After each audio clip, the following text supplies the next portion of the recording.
পরের খবর আপনাদের জানাবো, বাংলায় শিল্পের চাকা গড়াচ্ছে দুরন্ত গতিতে। প্রায় 10,000 কোটি টাকা বিনিয়োগ করে দুটি নতুন স্টিল প্ল্যান্টের শিলান্যাস হবে বাঁকুড়ায়। শিলান্যাস করবেন মুখ্যমন্ত্রী শুভেন্দু অধিকারী, যেখানে প্রত্যক্ষ এবং অপ্রত্যক্ষ মিলিয়ে প্রায় 20,000 লোকের কর্মসংস্থানের সম্ভাবনা রাজ্যে। দিন দুয়েক আগেই ফ্লিপকার্ট কর্তার সঙ্গে কথা হয়েছে। পালাবদলের বাংলায় শিল্পে নবজাগরণ। গত কয়েকদিনেই আমরা দেখেছি বারবার এ রাজ্যে শিল্পের ছবিটা বদলানোর জন্য সব রকমের প্রয়াস করার কথা বলা হয়েছে। একেবারে রাজ্য সরকারের শীর্ষ স্তর থেকে, শিল্পমন্ত্রী থেকে মুখ্যমন্ত্রী বারবার এই বার্তা দিয়েছেন এবং তারপর থেকে আমরা দেখেছি একাধিক উদ্যোগ, একাধিক নতুন বিনিয়োগের খবর সামনে এসেছে। মুখ্যমন্ত্রী শুভেন্দু অধিকারী কি বলেছেন শোনাবো আপনাদের। কিভাবে প্রাইভেট ইন্ডাস্ট্রিয়ালিস্ট যারা এই রাজ্যে বিনিয়োগ করতে চান, ল্যান্ড কোনো সমস্যা হবে না। আমরা ডাইরেক্ট ল্যান্ড পারচেজ স্কিমে আমরা আপনাদের ল্যান্ড পারচেজ করে হ্যান্ডওভার করব।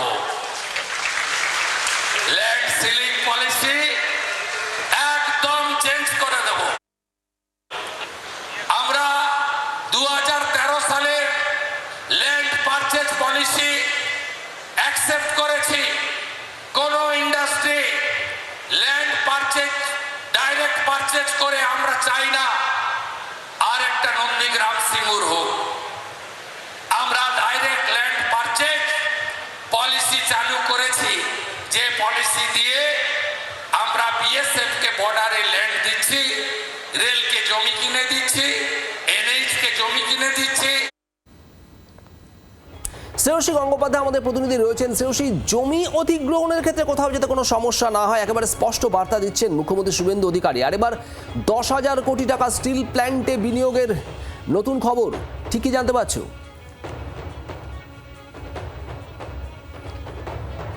দেখো, কার্যত কিন্তু যে বিষয়টা নিয়ে বিজেপি যখন বিরোধী দলে ছিল তারা বারবার যে বিষয়টা নিয়ে সরব হতো সেটা হচ্ছে যে রাজ্যে কর্মসংস্থান নেই, শিল্পে বিনিয়োগ নেই এবং বিজিবিএস যেটা হতো সেটা নিয়ে কিন্তু সেখানে কত আদৌ বিনিয়োগ হচ্ছে, কত একেবারে জমিতে কত বিনিয়োগ হচ্ছে, লেখাপড়ায় বিনিয়োগ না, জমিতে কত বিনিয়োগ হচ্ছে সেই নিয়ে কিন্তু কার্যত তারা প্রশ্ন তুলতেন একাধিক ক্ষেত্রে। কিন্তু কার্যত পালাবদলে পরে দেখা যাচ্ছে যে এক্ষেত্রে যে একাধিক এই মুহূর্তে রাজ্যে যে বিনিয়োগগুলো যেগুলো ভিত্তিপ্রস্তর স্থাপন হচ্ছে সেই প্রত্যেকটা ক্ষেত্রে দেখা যাচ্ছে যে একেবারে কাগজে কলমে নয়, একেবারে জমিতে জমিতে সেটা হচ্ছে। যেরকম আমরা ঠিক আগের দিন দেখলাম ডানকুনিতে, সেক্ষেত্রে একটা শিল্প সম্প্রসারণের ক্ষেত্রে সেক্ষেত্রে উপস্থিত ছিলেন মুখ্যমন্ত্রী, যেখানে তিনি শিল্প নিয়ে রাজ্য সরকার কি ভাবছে সেই বার্তা দিচ্ছেন।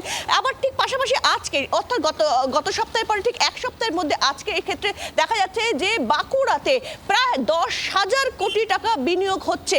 কিসে বিনিয়োগ হচ্ছে? নতুন দুটো স্টিল প্ল্যান্ট হবে এবং তার থেকেও বড় যে কথা যে এই স্টিল প্ল্যান্টগুলো তৈরি হয়ে গেলে সেক্ষেত্রে কিন্তু প্রায় 20,000 কর্মসংস্থানের টার্গেট রয়েছে প্রত্যক্ষ এবং অপ্রত্যক্ষ মিলিয়ে। ফলে নিশ্চিতভাবে বলা যেতে পারে যে শুধুমাত্র কাগজে কলমে বা মৌ স্বাক্ষর নয়, একেবারে কার্যকরীভাবে যাতে দ্রুত বাস্তবে একটা শিল্পে বড় বিনিয়োগ হয় এবং সেটা হেভি ইন্ডাস্ট্রিতে যাতে বড় বিনিয়োগ হয় সেই বিষয়টার দিকেই কিন্তু মূল নজর দেওয়া হচ্ছে এবং সেই জন্য একাধিক ক্ষেত্রে কিন্তু বিভিন্ন পলিসি চেঞ্জ করা হচ্ছে। শুধু তাই নয়, সেক্ষেত্রে যাতে দ্রুত বিভিন্ন ক্ষেত্রে যে কোনো শিল্প স্থাপনের ক্ষেত্রে যাতে দ্রুত পারমিশন পাওয়া যায় সেই বিষয়টার উপরেও কিন্তু কার্যত নজর দেওয়া হচ্ছে। ফলে সেই জায়গাতে বিভিন্ন যে পারমিশনগুলো লাগে যে কোনো শিল্প ক্ষেত্রে অনেক ক্ষেত্রে কিন্তু অভিযোগ আসতো যে সেগুলো পেতে কিন্তু সমস্যা হচ্ছে, সেগুলো সময় নষ্ট করা হচ্ছে। শুধু তাই নয়, সেক্ষেত্রে কিন্তু অন্যরকম দুর্নীতিরও অভিযোগ আসতো বিভিন্ন সময়। ফলে সেই জায়গার কথা মাথায় রেখেই কিন্তু কার্যত সেই সমস্যাগুলো যাতে না থাকে এবং কাগজে কলমে বিনিয়োগ নেয়, বাস্তবের মাটিতে যাতে বিনিয়োগটা হয়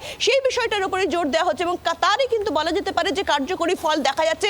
যেখানে গত সপ্তাহে একটি কারখানার সম্প্রসারণ অনুষ্ঠানে সেক্ষেত্রে উপস্থিত ছিলেন মুখ্যমন্ত্রী এবং আজকে একটা ভিত্তিপ্রস্তর স্থাপন করবেন তিনি, যেখানে 10,000 টাকা বিনিয়োগ করে একটি বেসরকারি সংস্থা তারা সেক্ষেত্রে দুটো নতুন স্টিল প্ল্যান্ট তৈরি করবে, যেখানে প্রত্যক্ষ এবং অপ্রত্যক্ষভাবে সেক্ষেত্রে প্রায় 20,000 সেক্ষেত্রে কর্মসংস্থানের কিন্তু সুযোগ থাকছে। একদমই শ্রেয়সী, ধন্যবাদ। বাংলার আওয়াজ, বাঙালির আবেগ, জি 24 ঘন্টা।